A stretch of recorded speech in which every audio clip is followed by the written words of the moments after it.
On va voir dans ce tutoriel comment essayer de trouver des raccourcis clavier ou des petits trucs ou des outils pour gagner du temps en montage. La plupart du temps, dans un montage, on commence par faire ce qu'on appelle un ours, c'est-à-dire à mettre les plans importants, ce qui nous semble devoir figurer à la finale dans ce film, mais on les met de manière un peu large, c'est-à-dire qu'on fait un ours un peu long, et qu'ensuite, dans un deuxième temps, on va donner du rythme au montage en élaguant les clips, en raccourcissant, en essayant de trouver des transitions qui soient esthétiques et qui donnent du rythme au montage.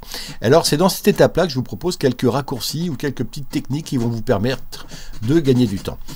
Alors, la première d'entre elles consiste à ne pas naviguer d'un outil à un autre, de rester sur l'outil flèche et d'utiliser les points I et Out et une combinaison de touches qui s'appelle majuscule delete, à savoir shift ou maj et delete. Alors je vous explique comment.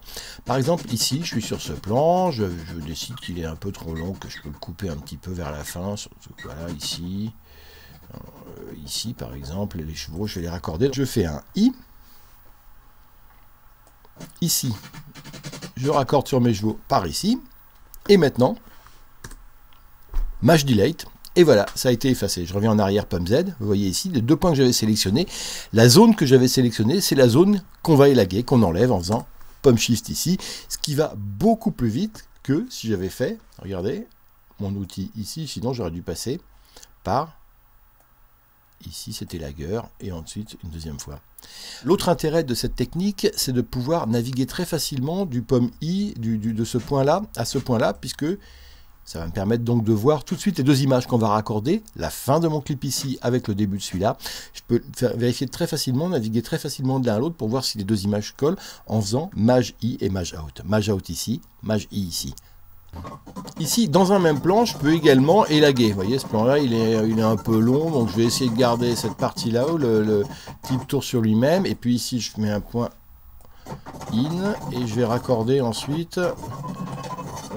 Alors je vais voir si ça raccorde bien, maj I, maj out, ça n'a pas l'air mal. Je fais un pomme delete et je vois ce que ça donne. Et je m'aperçois que ça fonctionne pas trop mal.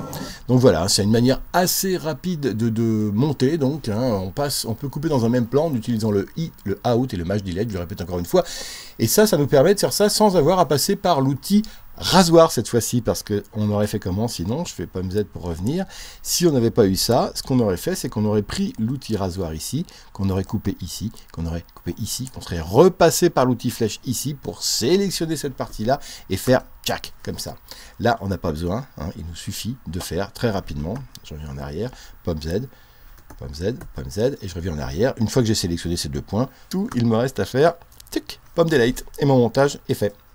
Donc voilà, une façon rapide de gagner un petit peu de temps dans la timeline. Autre chose, si on a une musique derrière, imaginons ici que derrière j'ai mis une petite musique dessous. Donc ici je fais mon point d'entrée I, et ensuite ici je vais faire mon point de sortie ici. Si je fais mon maj delete ici, vous voyez le problème c'est que je coupe aussi la musique en même temps que mon clip, ce qui n'est pas terrible. Alors je fais un pomme Z pour pouvoir faire cette sélection et élaguer mon clip ici avec sa piste son synchrone sans pour autant que la musique soit affectée. Il faut ici que je vienne verrouiller ou cadenasser avec le petit cadenas la musique de cette manière là. Cette fois-ci je fais mon shift delete et vous voyez ça n'a pas affecté la musique. La seule restriction, c'est qu'il faut faire attention pour ne couper quand on fait un I et un out que les pistes qui nous intéressent. Il faut cadenasser toutes celles qu'on ne veut pas couper et ça suffit. On peut les redécadenasser derrière. Le petit cadenas ici permet en effet à ces pistes de rester absolument stables et de ne pas bouger quoi qu'on fasse. Il y a une deuxième technique très utile aussi, qui est un petit outil qui se cache juste ici dans ce qu'on appelle les outils sélection. Et alors là, il y a trois outils sélection. Il y a celui-ci qui fait une sélection de coupe, qui permet de sélectionner des coupes. Par exemple, si je suis dessus, ici je vais sélectionner cette coupe, ici je vais sélectionner celle-là. Ça, c'est pas ce qui nous sert. En deuxième position, ici, ça sert à sélectionner des clips. hein, et notamment à combiner des clips, et notamment des parties de clips, des sons de l'un, des images de l'autre, ça peut toujours servir. C'est pas ça donc j'ai envie de me servir non plus. Nous, ce qu'on a envie d'utiliser, c'est celui-là, le troisième.